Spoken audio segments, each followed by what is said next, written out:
Hi, it's the CHAPPINESS guy. Welcome to today's episode of Vestibular TALKS. Today's special guest is Max. Max is going to share with us how she's living a life post chronic illness, how she was able to overcome Lyme disease and epilepsy, and how she's striving now, living her life to the fullest.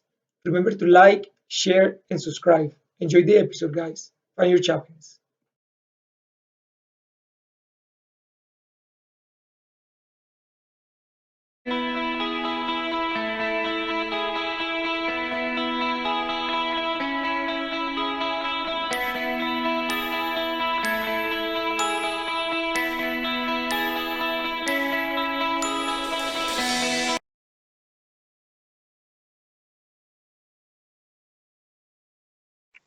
Hi, Max. How are you today?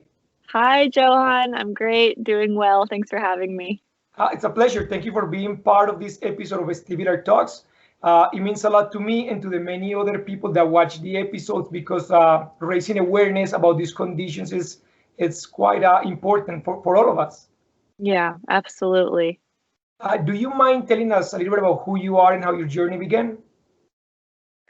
Yeah, so my name is Max Noir. Um, I don't know where to start. There's so many directions I could go in.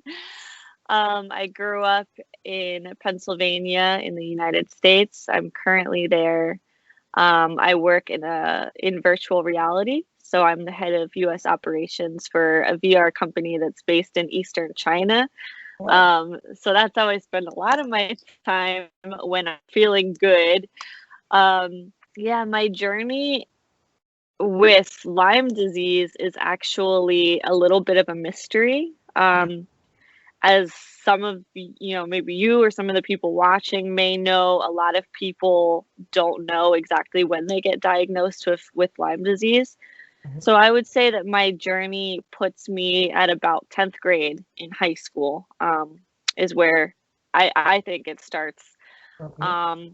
So basically how we started is I was sitting in chemistry class one day and I stopped being able to understand what my teacher was saying. It was like his words were morphing into some new language that I couldn't understand. Mhm. Um, and I remember the bell rang for the end of the class, and I tried to get up with everyone, and I just really lagged behind the rest of my classmates. And I remember swaying back and forth quite a lot as I walked to my next class, almost as if I was inebriated. Okay. Um, so then I went to the nurse's office and I was having a really hard time processing the questions I was being asked. So she suggested I go to the emergency room, and that sort of began the neurological side of things for me, where I then went to see a neurologist and was officially diagnosed with epilepsy. And they discovered that that fit I was having was most likely a seizure, and it was most likely, the first seizure that I noticed was happening. Mhm. So that's where we begin, and then the Lyme disease stuff just it comes in about 6 months later in a very exciting way. Okay, so Max, a couple of things. Let's rewind a little bit. So I love the fact that you said that that's the beginning of the neurological symptoms because as you know, of course, Lyme disease can manifest in a bunch of different ways. Like not every case of Lyme disease is like the other. Everybody's so different. Some people can manifest it with a joint pain, other people with like brain fog, other with dizziness or migraines. So you mentioned the neurological aspect of it. What other symptoms did you start noticing after that? I was exhausted all of the time, and during this time, I was sort of blaming the exhaustion on the seizure drugs that I was having to take.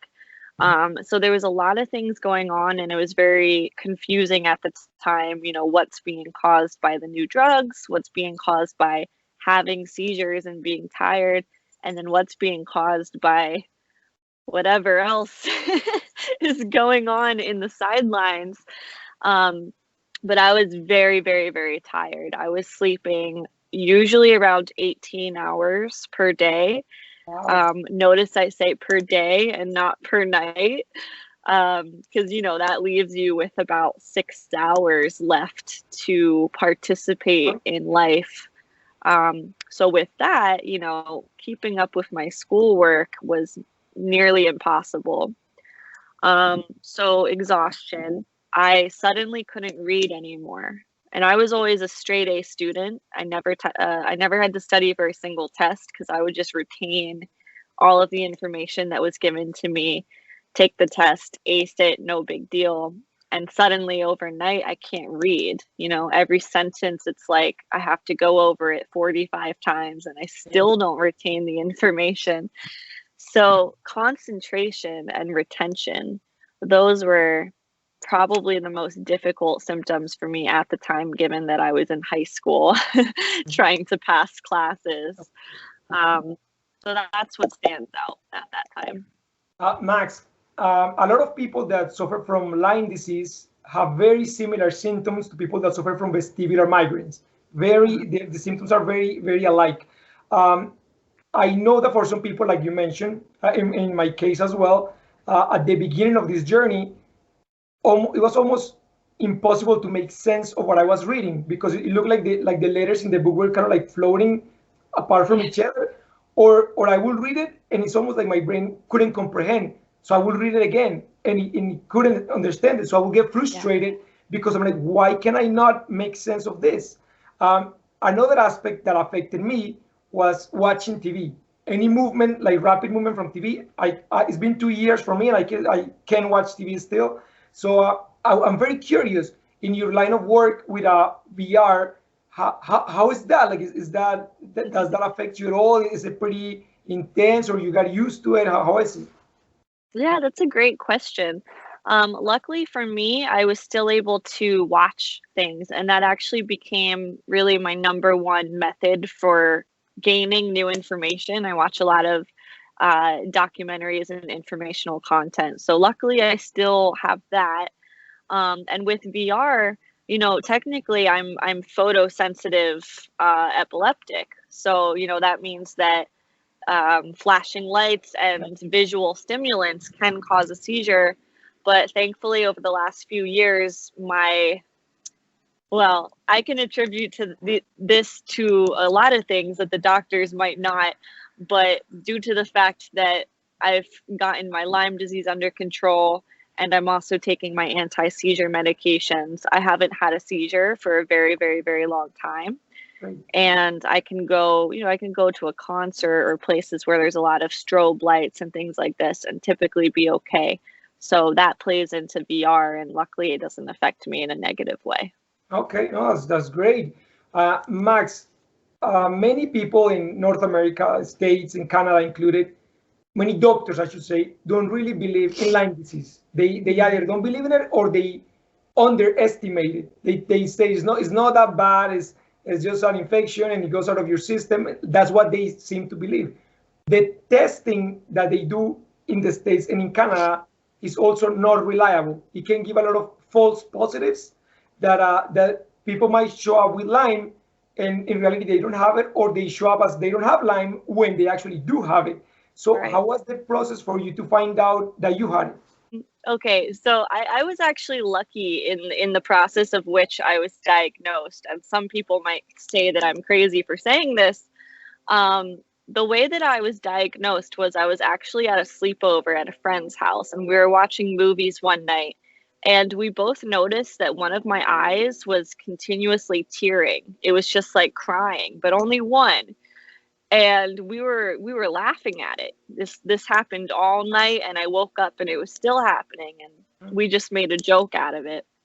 And then in the morning, my sister, who was also sleeping at the friend's house with me, she asked me, "Why are you doing that weird smile?" And I knew that I felt something was off with my smile, but when she noticed it, it really kind of alarmed me, like, oh no, it's noticeable. So I went to the bathroom and I realized that when I was smiling, only half of my mouth was smiling. So I called my mom and she came, driving as fast as she could to me. We called my neurologist. She said, take her to the hospital. My mom and my doctor were worried that I was having a stroke. Yeah, yeah, of course. And I get there and I find out that I have Bell's palsy, which happens to a lot of people with late stage Lyme disease once it becomes neurological. And basically what Bell's palsy is, it's when you have a bacterial infection or a virus for too long. And basically the nerves in half of your face become attacked. And it causes this sort of temporary state of paralysis in only half of your face. I don't know why it's half, but That's very odd, yeah. Yeah, that's And being so young, like seeing half of your face paralyzed is probably very frightening. You're like, what the heck is happening to me? Yeah, no kidding. oh yeah, very frightening, very frustrating. And so the emergency room, they ran some blood tests, and luckily they were able to find that I had Lyme disease. And luckily they thought to check that, because a lot of doctors still, the thought doesn't even cross their mind. So, it took about a month of me having to hold my mouth shut while I was eating. It was pretty awful. Yeah, well, yeah, I can imagine. Yeah, and probably worse because some people, when they get paralyzed, they start to drool. So they can be doing just sitting there and they start to drool. So that might be even worse. It makes it more difficult. Oh yeah, I was drooling all through class. Great. Max, okay, now you got diagnosed, and obviously, as you know, there is no proper treatment for Lyme disease. There is no cure, let's say. So what did they recommend, or what did they say to you in order to get better? Yeah, so I did what most people do. They prescribed me with, it was either 2 or 3 months of doxycycline antibiotic therapy. So I took that, expecting that was going to be the end of the story. Of course it wasn't. But at the time, again, I mentioned earlier, since I was taking these really heavy duty anti-seizure medications and I was also having seizures, I didn't really know that I was having other symptoms that were related to Lyme disease until years later, when it progressed and it started to become a lot more obvious and easier to differentiate from the symptoms of everything else that was going on. Okay. And most people, not most people, but some people that get diagnosed with Lyme disease, they often go to a naturopath, a naturist doctor, because the naturopath believes that cleansing your body and your liver with different types of juices, with different herbs and things helps. Have you experienced any of that? Like, have you tried any of that? Yes, I have. I've tried everything. and the results, like, how was it? Yeah, so the naturopath was my 4th doctor. So I guess I can take you on a quick journey to how I got there really quickly. So I would say a couple of years probably after my initial treatment, I still don't think I was noticing any different symptoms that alarmed me and made me feel like, okay, I have Lyme, except for the fact that I couldn't read or retain information, which at the time I was blaming on my seizure medication. But I think I did, like a routine blood test with my general physician one time, and it came back that I still had active Lyme. So, again, I was put on 3 weeks of doxycycline. And then, a couple years after that, I do another general blood test with my neurologist. She also says, hey, you still have Lyme disease. Like, you need to take care of this as soon as possible. So then I sought out a infectious disease specialist, thinking, okay, this guy, he specializes in infectious diseases. This guy is the guy. Yeah. So I went to him, and at this point, I had started doing a lot of my own research, learning about chronic Lyme disease, reading about other people's experiences not having successful treatment. So I walked into his office and I said right off the bat, do you believe in chronic Lyme disease? Because I didn't really want to work with him if he didn't, waste my time and money. And he basically gave me an answer that wasn't yes or no. He sort of just said, well, there isn't science to prove that it exists. Which to me, I don't know what that meant, you know, it's, but he wasn't willing to treat me aggressively. That's what I took from that.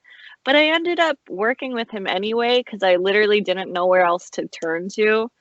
So again, 3 weeks of doxycycline. Yeah.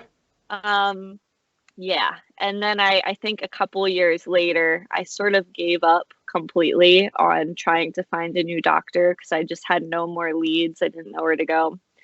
And I was abroad. I was studying and working in China for a couple of years. And while I was there, I just got so sick. I stopped being able to go to classes. I stopped being able to go to work. I just couldn't get out of bed. I started having a lot of nerve issues and neurological problems like trigeminal neuralgia. I was diagnosed with nerve damage behind my eye and my teeth and my mouth that was just absolutely excruciating. I was diagnosed with fibromyalgia in my left knee. You know, it was really, really bad. And I was supposed to stay in China longer. And I just said, like, I need to get home where I can speak my language and figure this out, because it's clear that it's getting worse and worse and it's affecting every aspect of my life. So I went home and I started searching. I found a naturopath nearby. I went to her and I really, really liked her philosophy about having to strengthen, you know, the roots of your body, making sure your immune system and everything else, all of your organs, all of it is strong. You know, she was the first person who presented this idea to me that, of course, antibiotics can't work if your body is super weak while you're doing it, because the antibiotics are just going to make you weaker. Yeah. So I'm like, okay, let's strengthen my body and then see where we get. But of course, this woman was not covered by health insurance, and I could not afford it. So I spent about 2 months with her before I had to stop, because at the time the financial situation wasn't great. So, and I think that's a lot of people's experiences with naturopaths. Yes, and not only naturopaths, but often chiropractors and any other type of alternative medicine that we believe may help us, not necessarily cure us, but help us kind of like alleviate some of the symptoms. It becomes a money pit. I experienced it myself. I've spent in the last 2 years about $35,000 in different medical treatments, trying to find the magic bullet that will fix me. And unfortunately, it doesn't work like that. It's a holistic approach. And yes, I understand the financial burden that it is for us dealing with conditions like this.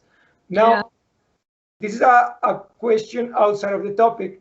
When you were in China, what did you learn? Cantonese or Mandarin? Mandarin. You still remember it?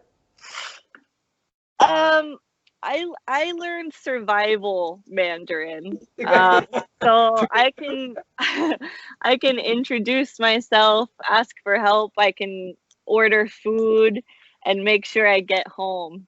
That's about the extent of it, but it's something. Yes, especially with a chronic illness, and to be able to retain a new language, that's great. That's a huge compliment. Max, a little bit earlier, you well, I'm gonna edit the part where you say you had allergies, but we're gonna talk about it now. Allergies. I started developing allergies as well, and I noticed that my symptoms get more enhanced during heavy allergy season, whether it is the dust or my pets or anything else. It kind of like aggravates the symptoms. Is the same for you, or is it similar? Absolutely. You know, it's both allergies and it's also the winter time. I think any time where you're experiencing natural or unnatural conditions that sort of weaken your body in any way, shape, or form, it definitely enables these other symptoms and these other, you know, diseases or disorders to sort of creep in and strengthen their grip on you. So definitely, I mean, allergies make me feel so tired and Yeah. weak already. And, you know, once your body is in that state, everything else is like, this is my chance. Yes. Actually, yes, it's interesting that you say that because I was talking to someone the other day, and I say for us, when one thing goes wrong, it's like a freaking domino effect. Like Yeah. that was wrong, and then something else, and you start getting a bunch of testing, and they find new diagnosis, and you're like, what the heck is wrong with me? Like what Yeah. am I falling apart? Like it's I know. crazy.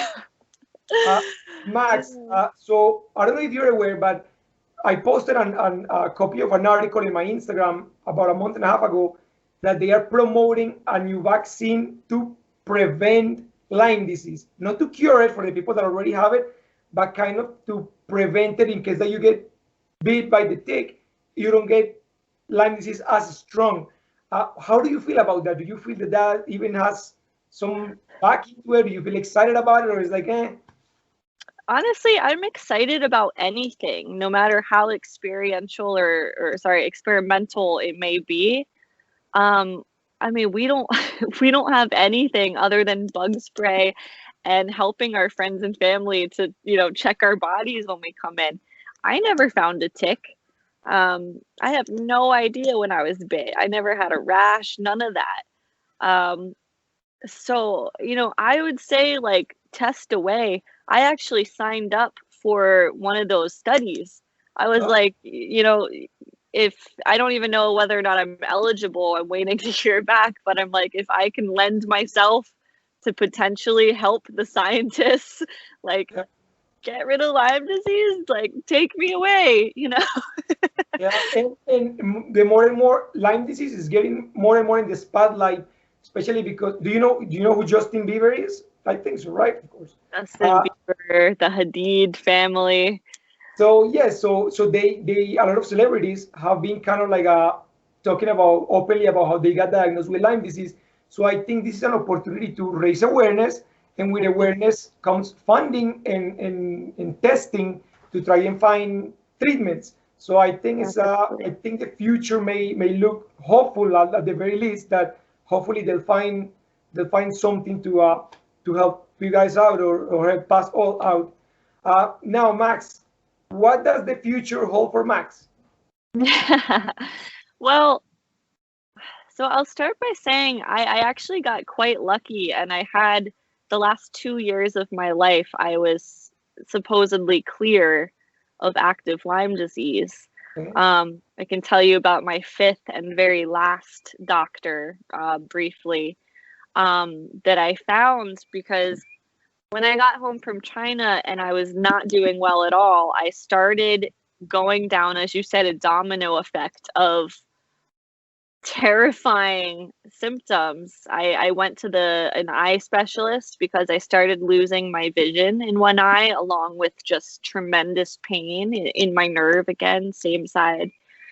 Um, and my eye doctor, he mentioned that he was confused why someone so young was having this nerve problem in my eye. And I said, well, I don't know how you feel about this, but I have had chronic Lyme disease for almost 8 years now. And he dropped his jaw and got quiet and he got really stern with me and he said, you need to take care of that ASAP because this is absolutely why you're having this problem in your eye. And he was actually the very, very first healthcare professional after 8 years of seeing like Lyme specialists and other types of people who made me feel validated and like I wasn't crazy and that I was right about what was happening to me and that I was right to continue to pursue treatment. Simultaneously around this time, I started getting tingling sensations in my hands like all the time and random muscle spasms. And I made the mistake of Googling these things. Yeah. Which probably was good in the end because it sort of lit a fire under me to go find another doctor because I read that a lot of the symptoms I was having were the same symptoms as some of the early signs of MS, Yeah. which is a very, very common late stage Lyme disease manifestation. So when I started having all of that, I was like, yeah, okay, it's time. and I used the iLads website to find someone who was not guaranteed, but more likely to believe in chronic Lyme. And I found a woman who's luckily only 45 minutes away from where I live in New Jersey. And she treats out of pocket, of course, but she treats only Lyme disease, only chronic Lyme disease, and she treats aggressively. So I went to her and I did 3 months of antibiotics with a blood test in between each month. No doxycycline, because what she actually told me was she used some blood tests that's a lot more accurate, and it can show you all of the different strands of Lyme disease that you have, whereas the typical test, I think, can only test for like 3 or 5 strands or something, when there's, I think, 16 plus, and there's international strands and all of this. So she used a more accurate test, and she was able to tell me the exact name of 8 different strands that I had in my blood. So she told me her goal was to get me down to 3 strands. Obviously she wanted to cure me, but 3 was her goal. So she gave me a different antibiotic that I never heard of. She put me on it for a month. I took it, and during this month, I was also going to therapy and improving my mental health after like almost a decade of chronic illness trauma.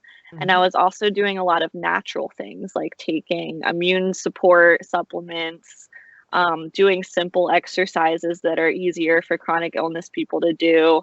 Mm-hmm. So really just making sure that my mind and my body were super, super strong while I was taking the antibiotics, which in my opinion, if you're going to get anywhere, you need like all 3 of those things to be strong at the same time. So I took the month, I got retested. She came back and she said, you have 5 strands now. So then she put me on a different antibiotic so that my body wouldn't become sort of immune to the effects of the first. Another month, another test, she said, unfortunately, we're still at 5, but sometimes it takes the antibodies longer to sort of change in your body. So it doesn't necessarily mean we made new progress. Switched me back to the first antibiotic last month. And then we tested and she called me and she's like, honestly, I'm surprised, but you are completely clear of active Lyme bacteria.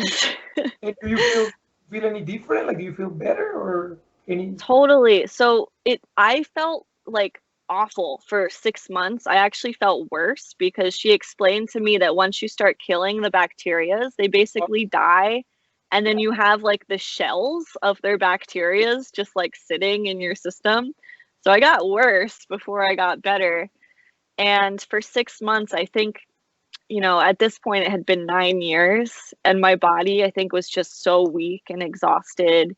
My mind was weak and exhausted. So it took about 6 months of me working really hard, going to mental health specialists, exercising, taking supplements, doing a lot of stuff before I felt any different. But 6 months later, it's like month by month, I feel better and better and better than I ever did. And I feel, if I could remember how I felt 10 years ago, I would assume that I'm close. But yeah. I am having a bit of a relapse currently, which is a shame. And I went last week to get another blood test. But, with Lyme, I expected this because it stays dormant in your system forever. Yeah. So it can creep back up at any time. So I expect that it's going to creep back out every couple of years for the rest of my life, probably. But if I can have these periods, like I had 2 years in between where I felt incredible and like myself. And I know that if I could wipe out 8 strands after 9 years, then I can wipe out a little bit after 2. Yeah, you're completely right. Max, something very interesting is that you said she used a more complex testing to find these different comorbidities that live with Lyme. Unfortunately, so the test in the States and in Canada, the average test doesn't find those things. So a friend of mine that had been diagnosed with vestibular migraines, eventually he got diagnosed with Lyme disease. He took a more specific test, a more complex test from Germany. So they ship it through the mail. He put his saliva or his blood, whatever he did, send it back to Germany. and they found, like you said, a bunch of different strains of Lyme.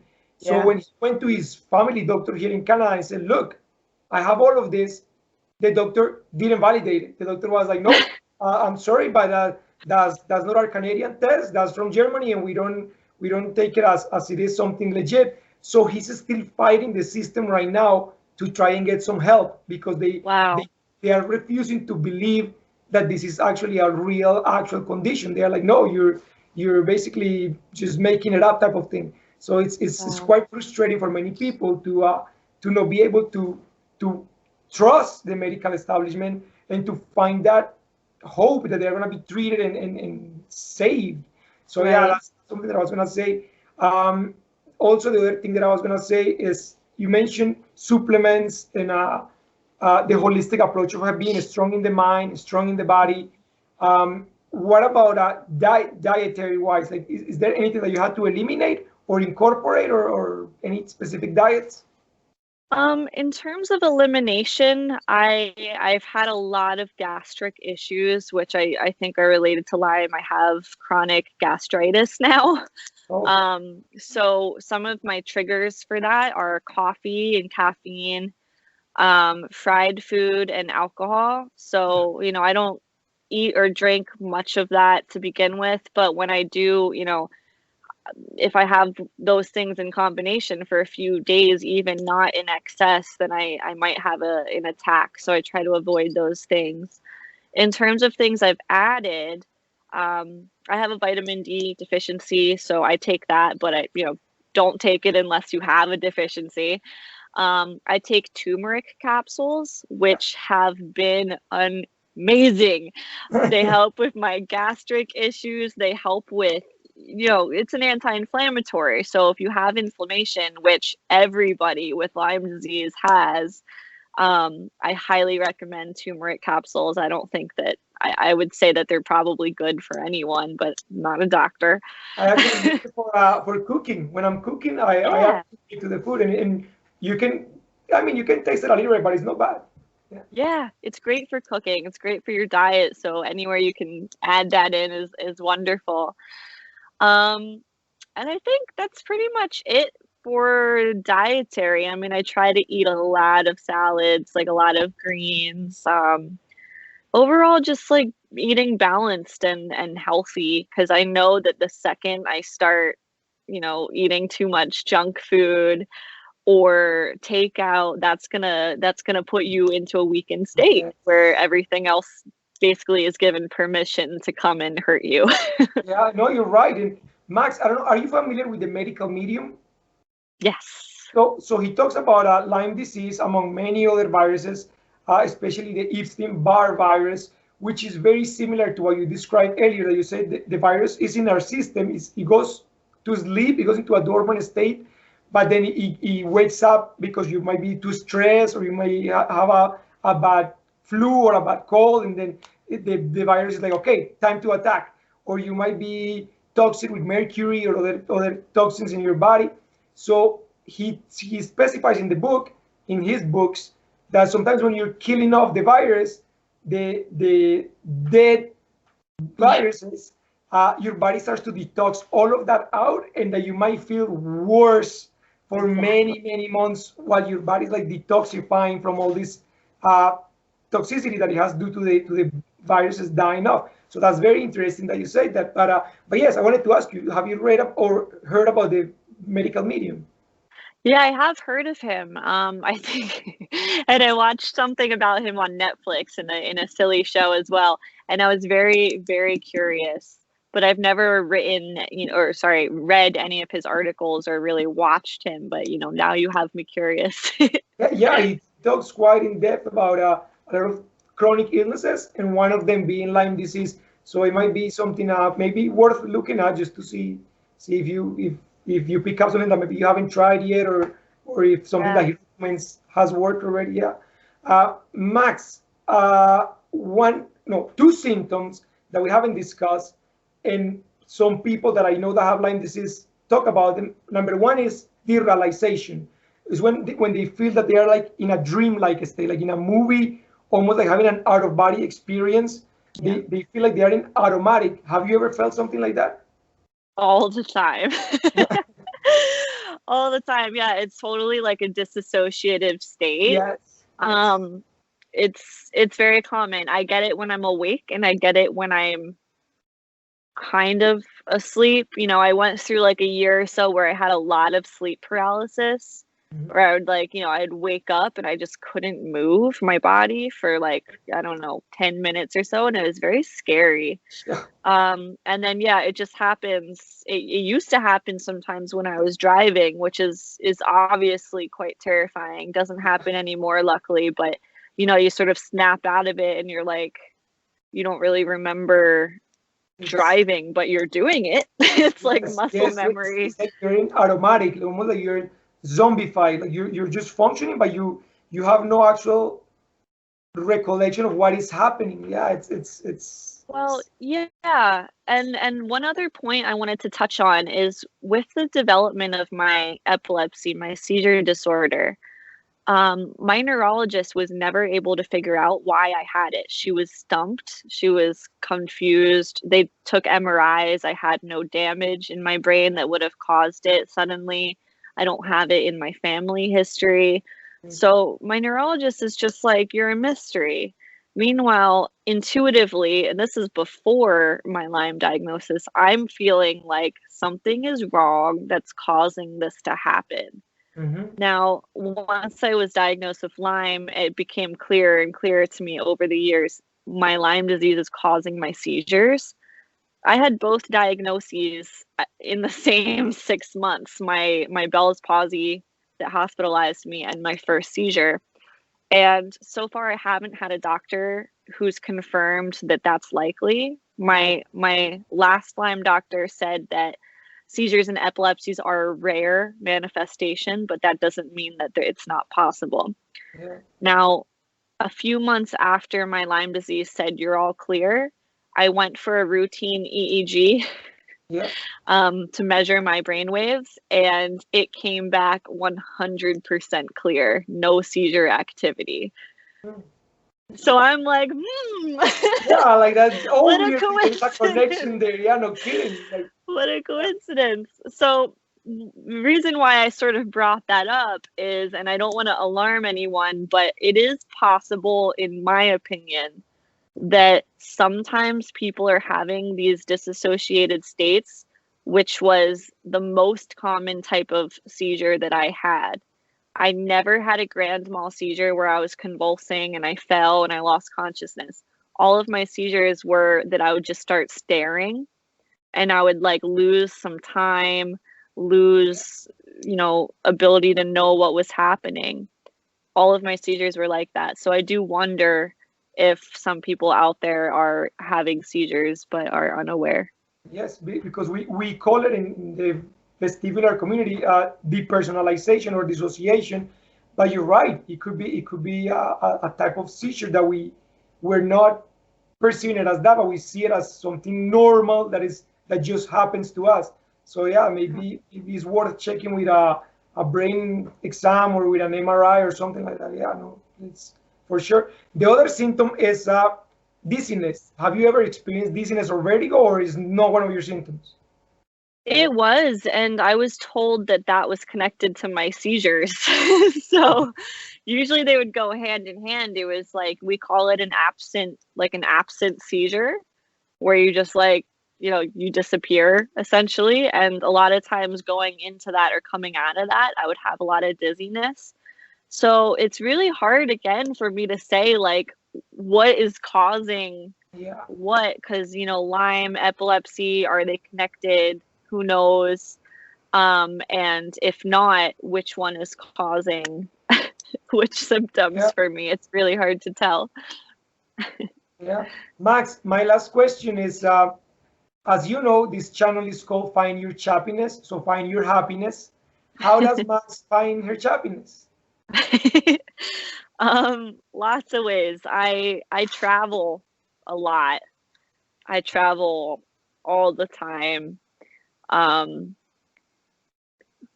That's where my happiness comes from. I don't like to stay in one place for too long. I like to constantly adventure and explore and have my perspectives challenged by people, places, or things.